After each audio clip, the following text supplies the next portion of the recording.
Hello and welcome to Extra Connections. I'm your host, James Lott Jr., here on JLJ Media. I am the JLJ of JLJ Media, and I love bringing you people who are doing very interesting work. And this person is on the Broadway, it's from the Broadway tour of 1776.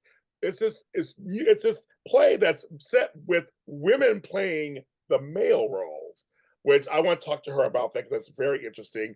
Here in LA, it's at the Ahmanson, which is a great theater, of course. I would let me read her little resume here. I want you guys to see this. About when you get to get in here. She was also in Lights Out episode Dulé Hill. He's great, of course, at the Geffen Playhouse. Harvard's American Repertory Theater and Kennedy Center in DC. I love my East Coast folks. I love it. She played Sandra in the U.S. Grand Jury Prize Dramatic Award winner Nanny, which premiered in Sundance, which you guys know Sundance is good, in 2022, and starred in an award-winning indie film called Shield. So Homegirl is working. She is booked and working. She also did a recent stint on the #1 hit series Kaleidoscope for Starz. And also, of course, there's like 10,000 Power spinoffs. But she got herself on one of them. Power Book 3, Raising Kanan, with Mario Van Peebles, who we love, directing. I talked to him once. Help me welcome Gisela Adisa. How you doing, Gisela? Oh my gosh, Mr. James Lott, I just need you to walk into, once we get to the point where auditions are in person again, can you just be the person that hands them my resume and just says all of that? That was amazing. Thank you. I'll do it for you. I like to spotlight my people, and like you guys, I mean, you're doing some stuff. I appreciate it. When I'm in between jobs, I will remember everything that you just said. Well, let's start there for a second because we know acting is the business of acting because you are in a business. You are a business. You are a business. How do you handle that? Especially recently, we had a whole pandemic situation on top of just being an actor in the business. How do you get through it? Wow. I don't know if I can answer that in a nutshell, except to say, when I do have the jobs, I save as though I don't have the job.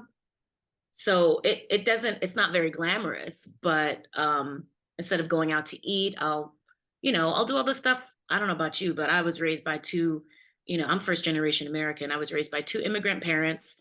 Just because you have it doesn't mean you spend it. You may need it another day.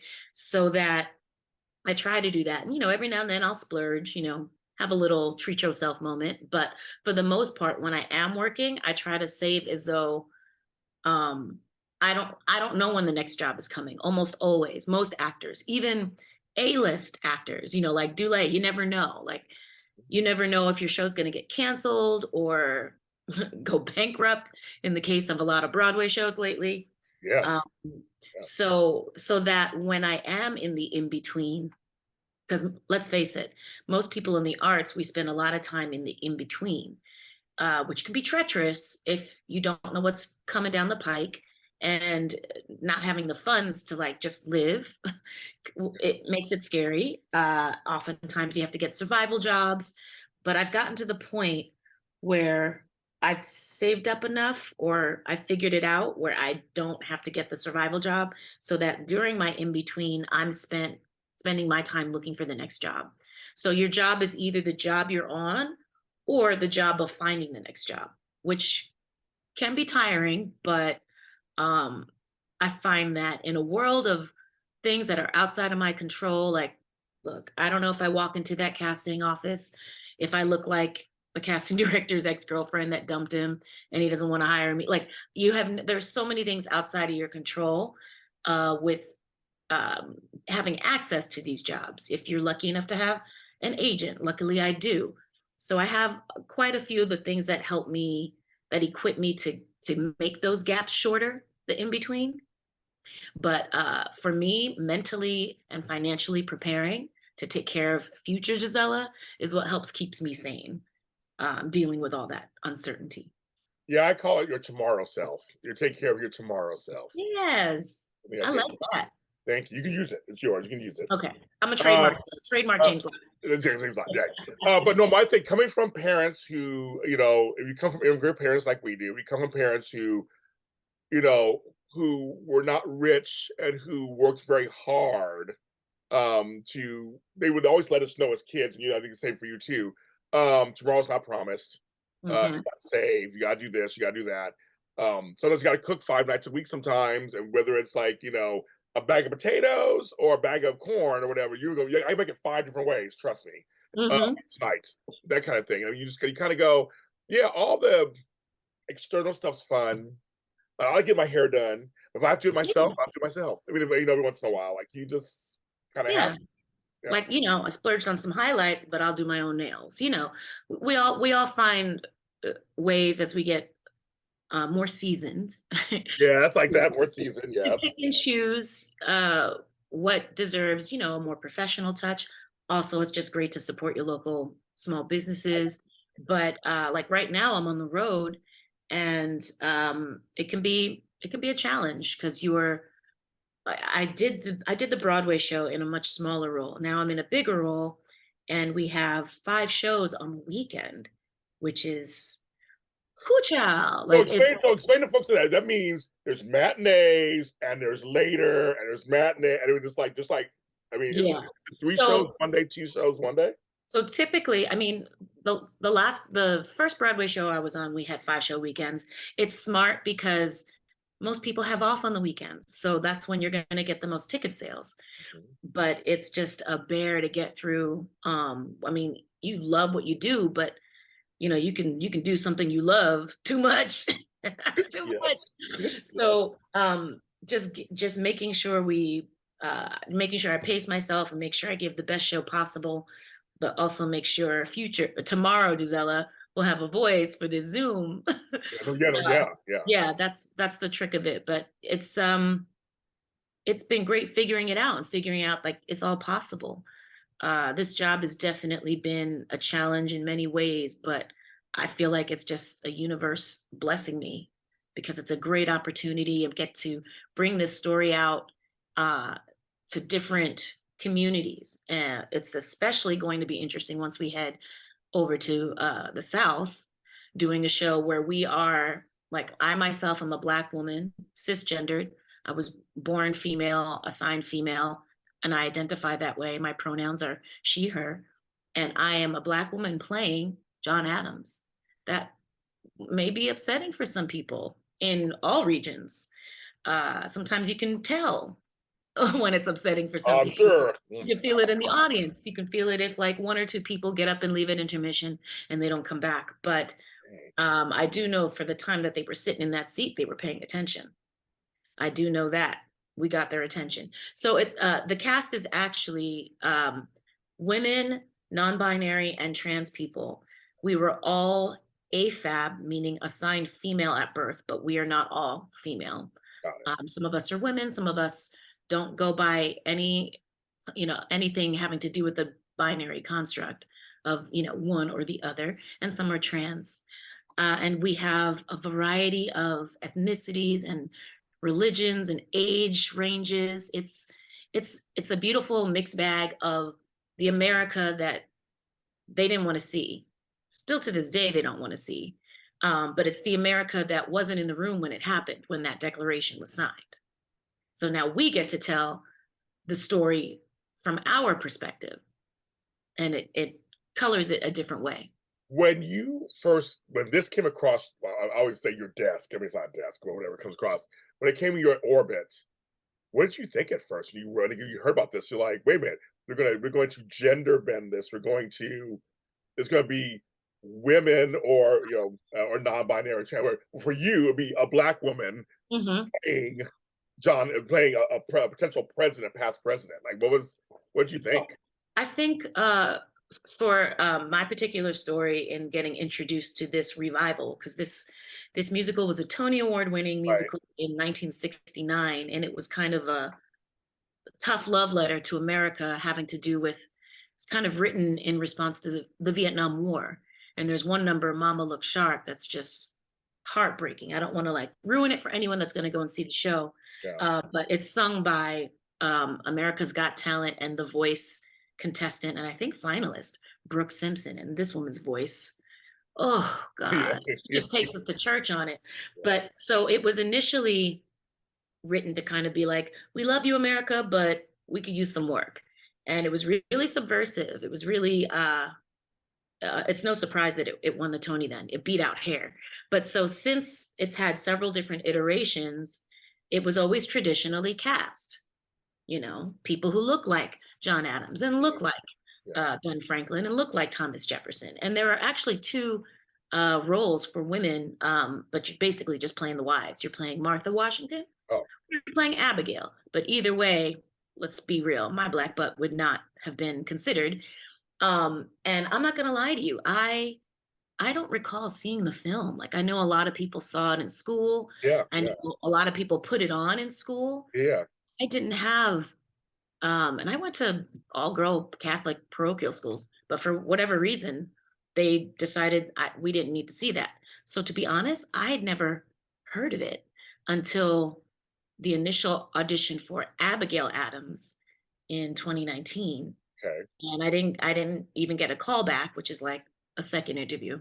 right. So put it out of my mind. And then pandemic happened and I'm getting auditions for theater stuff coming in towards the 2022, 2021, Okay. 2022, when theater was trying to like, oh, maybe we can still do it if we test everybody and wrap everyone in bubble wrap and Lysol. Maybe it's possible. But then you take it all off and unmask and sing right in each other's faces. So it's like we were all just playing with our lives. But anywho, but at that point, a girl needed some health weeks. So I was like, let me audition for this. So let me put together this self-tape singing Is Anybody There in my living room. And thinking I'm just going to get this small role, Robert Livingston. The character has 8 lines, 4 of them are the same. And then covering the lead role. So I wasn't even really I wasn't really wrapping my mind around, I'm a black person playing John like I Yeah, don't know, I'm an actor, so I'm yeah, just like, if you want me to audition for it, you must see something and let me just go for it. But one thing I didn't do, as tempting as it was, is cyber stalk the film and try to watch it and try to, I listened to a few numbers here and there, but I didn't have it to compare to and to therefore feel limited by, because there's nothing I can do that's going to emulate what those actors did, yeah, these, yeah. yeah. Wow, that's amazing. So 1776, what is the premise for folks who have never seen it? I mean, like they said, you guys are playing, we understand that, but what is the meat of the story today? Mm. You said there's different alliterations of it. Like, what is the meat of the story today? Well, there's different iterations, but I will say the estate of the creators always have a hand whenever Okay, there's a revival and making sure the soul of their show and the message is still okay, there. And then depending on the directors and the creative teams, seeing what they want to kind of infuse. And for our particular creative team, there is more of a feminist lean to it. I would say first wave feminism. But since it is a Black woman playing Abigail, and I am a Black woman playing John Adams, it just kind of takes on a different color when Abigail says to John, I implore you to remember the ladies. Do not leave all the power in the hands of the husbands. Remember, all men would be tyrants if they could. If you don't do what we need, we are determined to foment a rebellion and will not be bound by any laws in which we have no voice or representation.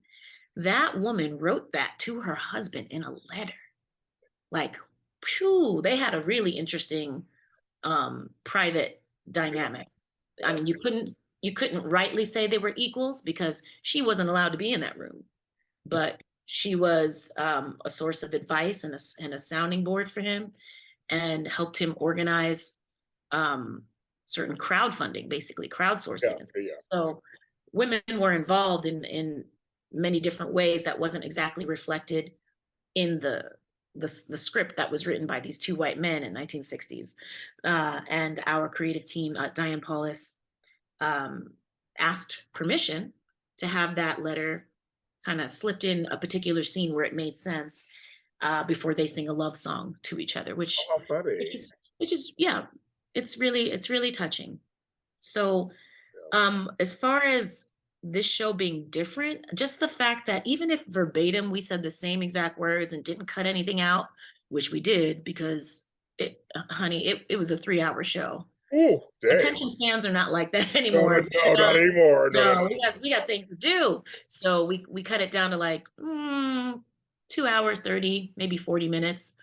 And it just takes on a different color simply because of who is telling the story. But the ultimate story is a dramatization of how this idea, which no one's ever really had before, came to be. That, well, let's just write up this document that, by the way, we could get hanged for. Let's just explain, you know, in this love letter to King George, why we are no longer messing with you. Right. You're doing too much with these taxes. It's a bunch of cap. Like you're doing too much, and we just want to do our own thing. And how to get all these different colonies in different regions with different needs and different interests and different economic and political leanings to agree to galvanize and unite. And if not to unite to be one nation of like the same self-interest, but at least to unite when we need to defend ourselves. So that's kind of how it started. And there are parts of the story that are dramatized just to make it more juicy. And there are parts that are absolutely accurate, which I had a good time looking it up and being like, oh, did he really not sign it? Or, oh, did this person really die? Or just to figure it out. So I hope that whoever comes and sees it, it inspires them to look up their own history and be like, you know what, let me look up this Rutledge guy. Yeah. Let me look up, this Livingston guy. My friend Tony Mori went and saw it. He loved it. He loved it. He said, Good. great. He loved it. He raved about it. And I was like, oh, okay. I was like, I like this idea. Now, here you talk about it more. I'm like, now I'm going to run out and see it. Run out and see it. I mean, and don't get me wrong, it's still entertaining because yeah. You got to have a little sugar with the medicine. So yes. And he was entertained. He just said he loved it. He said he went going in not really knowing much, and then he loved it. So he was talking about it. So I love that. What was the first Broadway show you ever did? The first was Beautiful, the Carole King musical.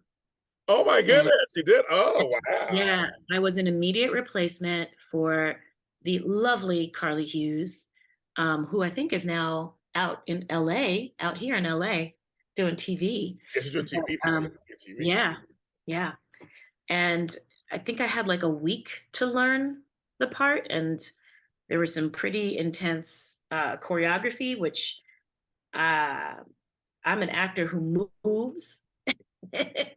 Where you're like, I don't want to commit fraud and say I dance. Like, yeah, I get you saying, girl. I get you saying. An actor who moves well, like you can fake it, but you can always spot like, okay, that person is not. Oh my goodness, that person with ugly feet, flex. That's not that would be me. But so it was pretty intense. It was a pretty intense learning process. I learned it with the rehearsal choreographer who had a different iteration of the blocking, and then days before, sometimes that happens, like old versions, like that maybe they were there till tech, and then stuff changed. So then I got there all proud doing it in front of the actual dance captain, and she's like, oh no, you're supposed to go this way. I was like, because my non-dancer self would I would videotape the rehearsal process, so that when I went home to like midnight, 1, 2, 3 in the morning, I'd just be practicing it because I really wanted to do well. It was my first Broadway show. Yeah. And I was featured ensemble who got to sing one song. The character who plays Carole King sings the first bit of Will You Still Love Me Tomorrow?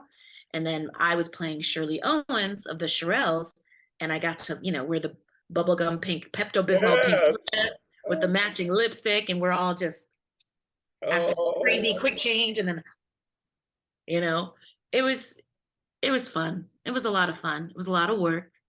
But I learned a lot. I learned that once you've done that show, people put the word Broadway in front of your name. And for some people that matters. Right. And you think on the other side of it, oh, it's everything's going to be different when that happens, and it's going to matter, and this is going to and then you get on the other side and you're like, oh, this is a gig. I mean, I'm still going to do my best, but Right. Right. it's just a gig. Right.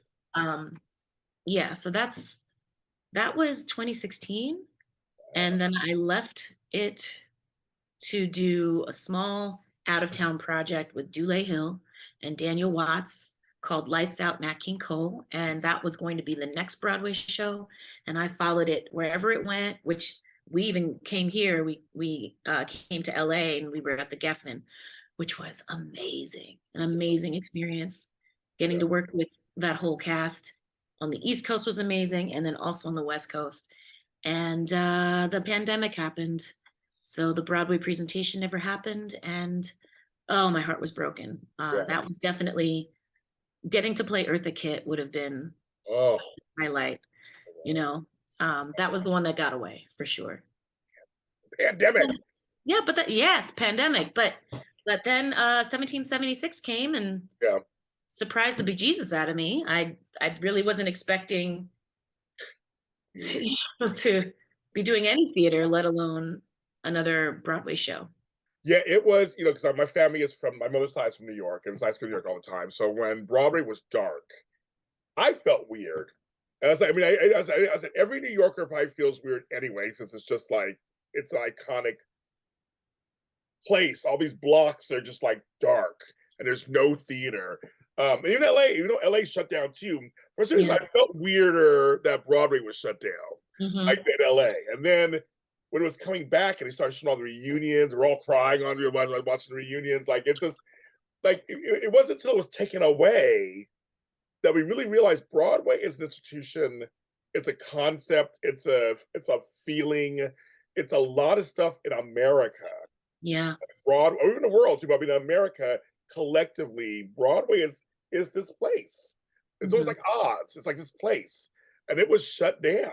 Like it was there was no productions. Yeah. That's weird. I mean, and I know the economy suffered in because it was. I mean, this was.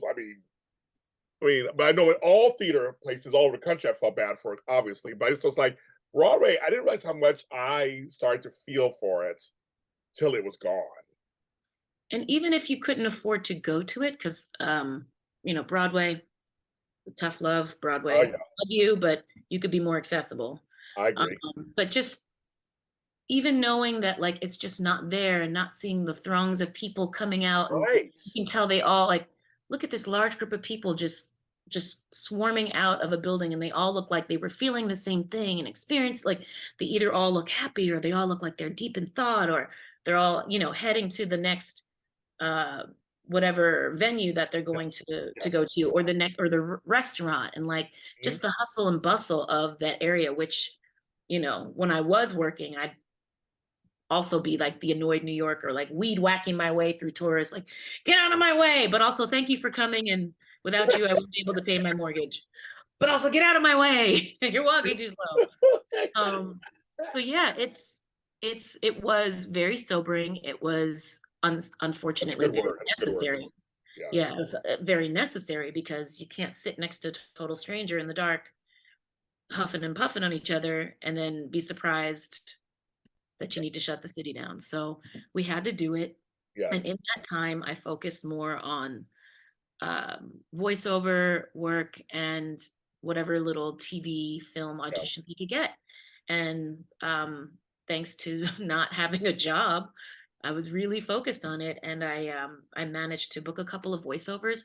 Well, one of them I recorded, like the actual job, I recorded in my closet I in my love it. pajamas. I love it. Yes. And I had to tell my neighbors, really sweet neighbors that lived upstairs, hey, just so you know, for the next half hour, I'm not getting murdered.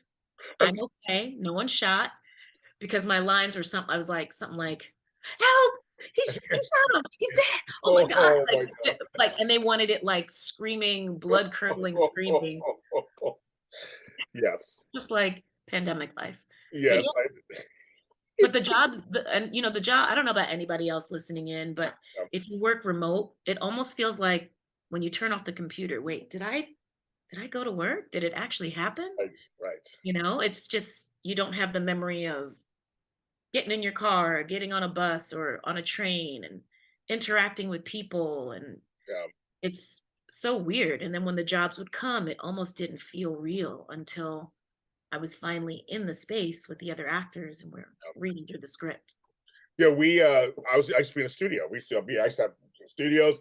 They all shut down. We came to Zoom or Hmm. StreamYard or whatever, and so you're right. At first, it was like, okay, well, first it was like a lifeline. When I'm talking to you during the time, it was like, God, I'm talking to somebody else at least. We were at least Yeah. on the same screen, but it did feel so distant because I was used to having people in the room with me. When we're having this conversation, I was so conditioned to feel your energy that fueled the conversations and how that was. It was like just the whole thing, and hi, Right. how are you, and hugging, and how are you, good to see you. Like that was taken away. And so Yeah. I had to adjust. Now I'm used to it now. I do some studio and some of this. I do red carpets. Like it's a little bit different, but you're right. We had to kind of adjust. All of us in this business had to adjust to the solitary part of this business suddenly, where it's like you're doing voiceover in your closet and you're not in a studio with somebody. Hmm. But yeah, you're still being directed and things are happening, but but it's not, you're not in the same space. Um, Right. Same here. It was just at first it was a little awkward at first trying to navigate that and like, what does that mean? And everybody's technology and all that stuff. What do you have? Your Yeah. Wi-Fi sucks, but your Wi-Fi is good. Like that was Exactly. And that goes to access because not everybody has all that. Like I luckily, in keeping with taking care of tomorrow, Gisela, whenever I was on a job, I would be like, okay, let me invest in getting a better microphone or a better ring light setup. Mhm. And I think it was 2018 when Paul Ryan was still in office, Yes. and they done switched the tax codes and made it impossible for working actors to write stuff off. Yes. So Gisela went and bought all the things. Like, let me just get what I think is 3 years worth of paper, 3 years worth of postage. Crazy, crazy. Like Yes. there's still like reams of paper. Hey, a girl's been using it. I've been using it. Okay. It doesn't go bad. Neither do Oh, the it doesn't go forensics. bad. It doesn't go bad. But so yeah, so I bought a bunch of equipment then, and I'm so grateful that I did it when I had the money, because who would have had the money to, like, very few actors had the money at the time of the shutdown before the government figured out, oh, if we don't want a total dystopia to come out, like to emerge, we need to give people enough money to live so that they're not worried about, going out and foraging for food or stealing something or what have you. So I was just grateful that I had that. Yeah. Not everybody had that. People were just recording on their phone and hoping that would be good enough. And I know. So you're like me. The year before 2019, I came into some money. And I said, you know what? I was just like, I think I'm just gonna start buying, like I said, a good ring light, a good camera, good mic. I was like little by little throughout that year, I was buying Mhm. things and collecting it. And then when the shutdown happened, I was like, I kind of have a setup. See, that's the ancestors. The ancestors are It like, is. wow, ring light. And luckily we listen. I listen to my ancestors all the time. Yes, me too. We do. So I know I'm looking, I listen. I'm like, that was pure. Literally, when it shut down, you're right. A lot of my other friends who are hosts in the business were not prepared, and I was like, I'm oddly prepared. If I just set up this over here and do that, I mean, make some Mhm. adjustments, and I start pulling out what I had, I'm like, oh, I have these. So I can do, oh, okay. Buy a little Zoom thing. I was like, okay, I got on Zoom, like whatever. And it was like, I just happen to, because I'm always thinking about my tomorrow stuff. I'm always thinking about what could happen next that can Mhm. help me out. And I think you and I both, we just lucked out on that because voiceover gigs and voice work has tripled, quadrupled in the last couple of years.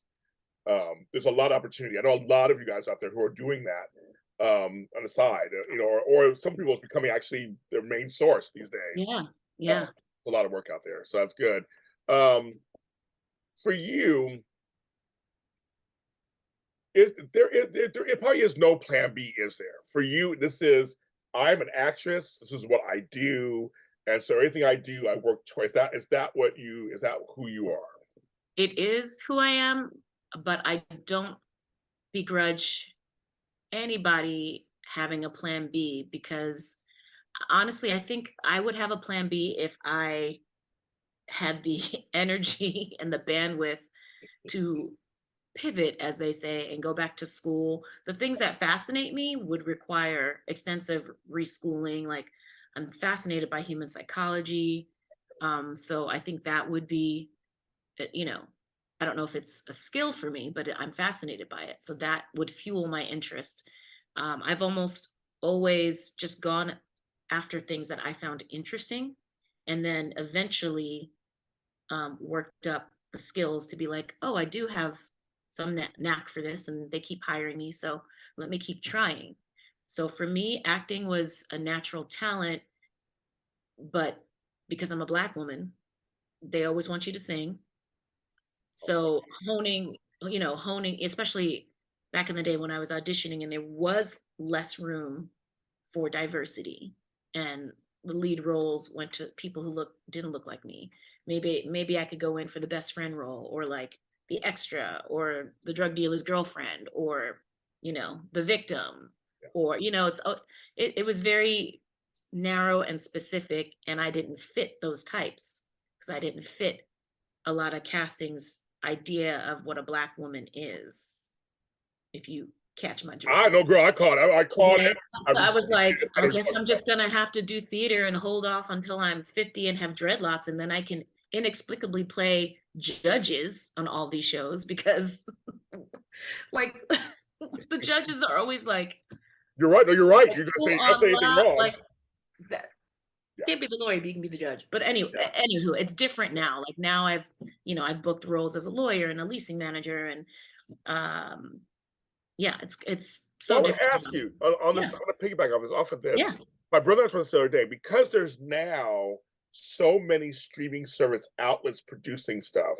Hmm. Um, as an on the actor side, are you getting broader opportunity? Because like now there's Bounce TV and BET Her and this over here Hmm. and Stars and MGMT, and everybody's producing original content now. Hmm. And I feel like on my side of things, I feel like I'm seeing more diverse stuff out there. But as an actor, I don't know, are you seeing it? I say, appearance wise, yes, there's more stuff out there. There's more variety, and that's wonderful.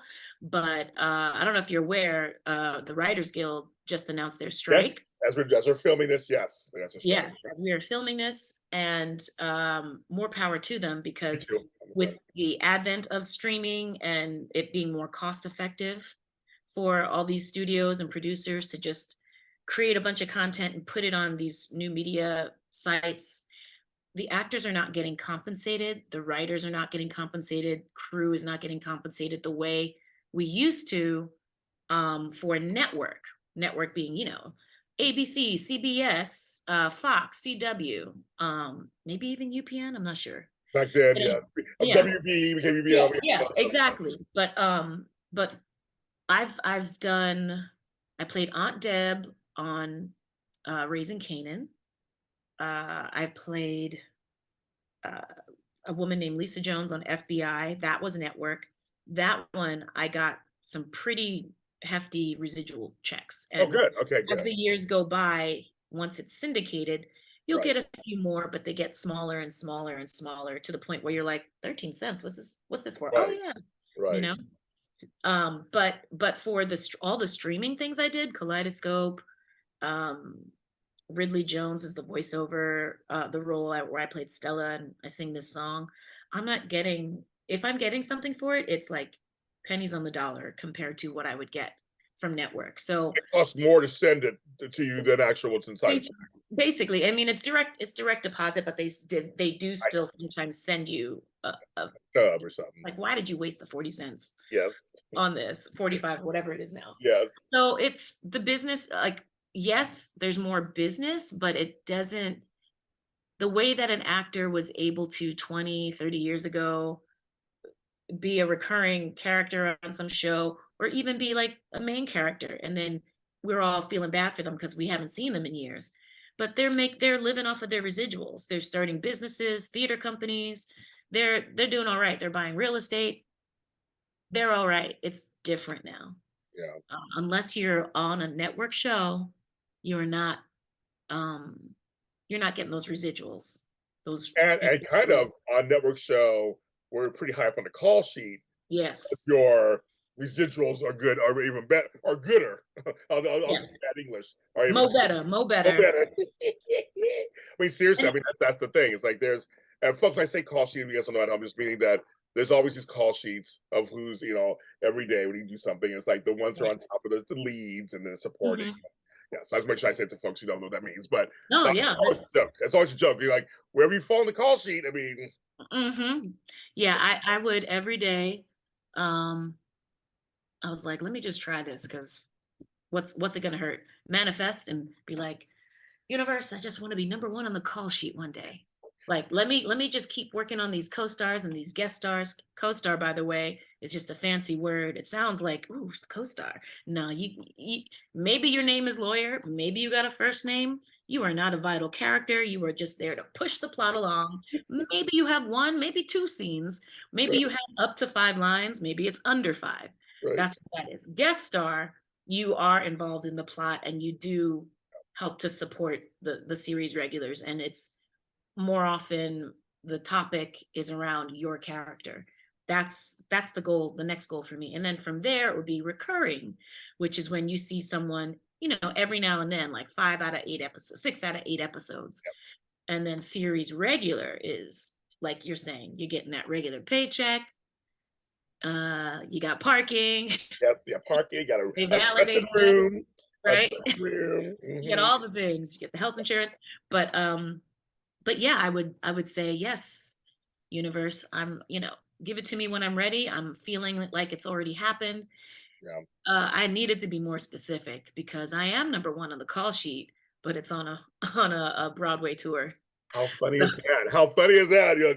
and it didn't even occur to me, but a friend of mine in the cast was like, "Look at that, number one on the call sheet." I'm like, "Oh, I guess they do that here too." Like it didn't even occur to me because my Yes, number it was takes you. always so far down on the call sheet for theater that I don't even think they bothered giving me one. They were just like ensemble number three, tree number three in the back,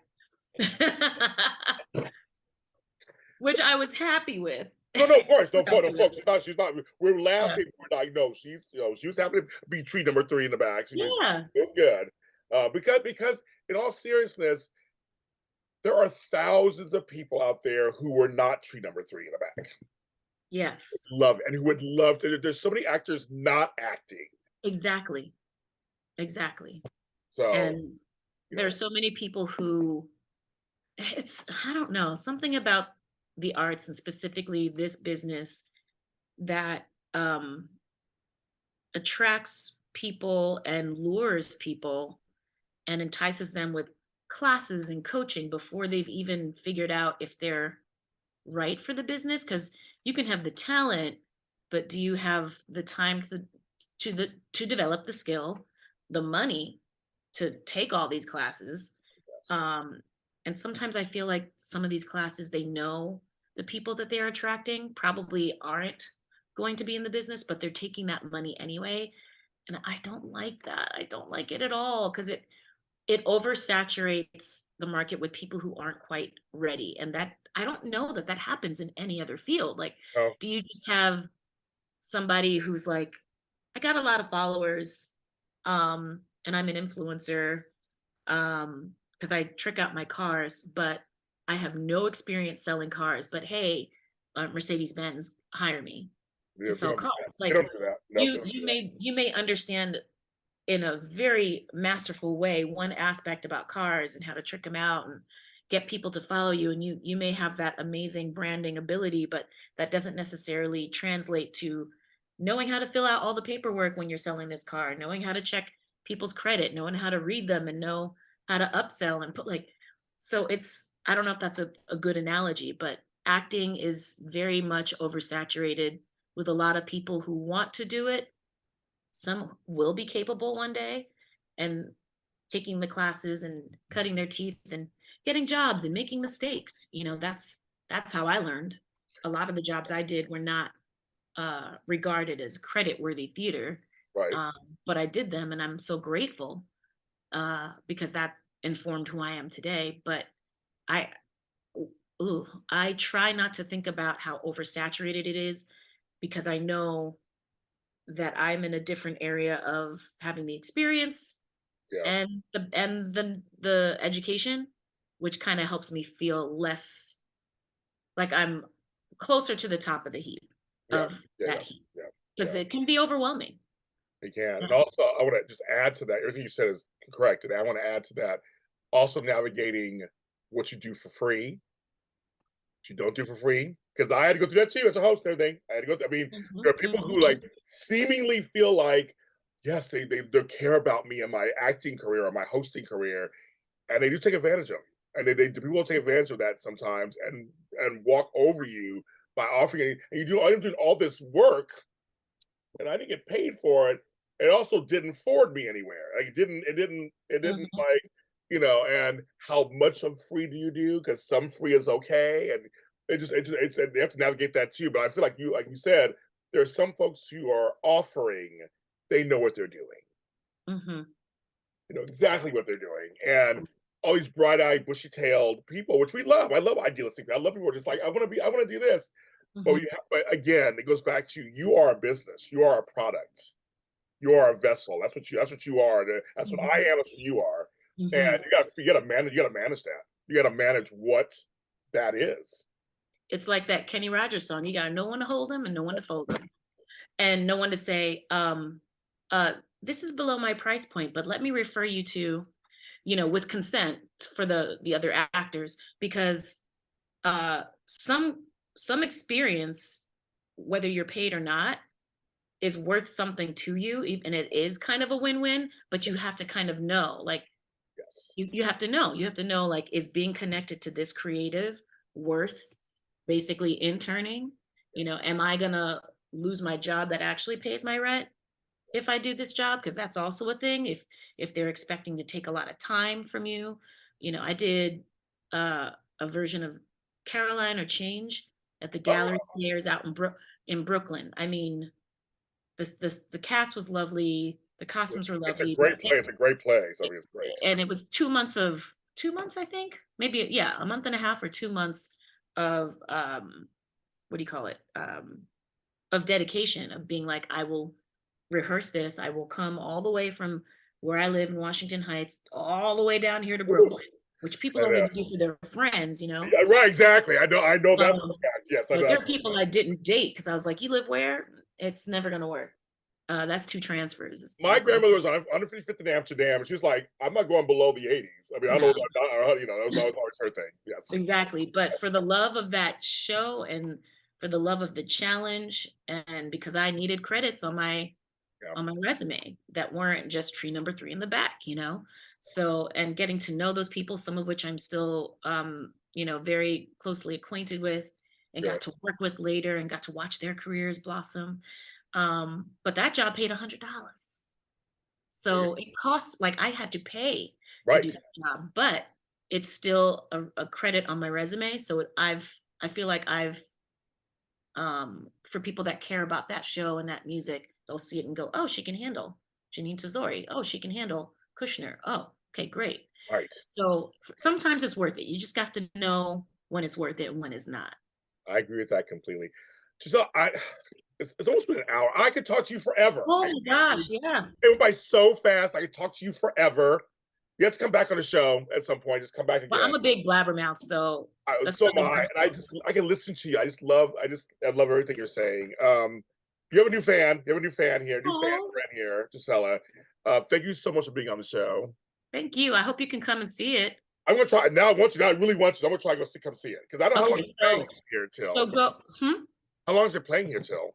We're playing until the 7th. This is our final week. And right now, I think there's a promo going on. 1776 FAM, no spaces, FAM.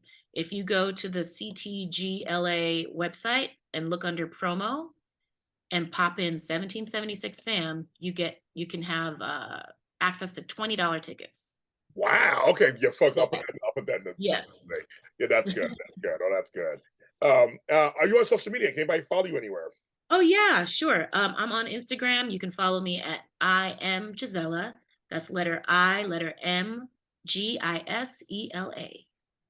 I will follow you. I'll make sure I will follow you. But you're welcome back anytime. Gisela Adisa, please go see 7076. Follow her career, period. Just follow her.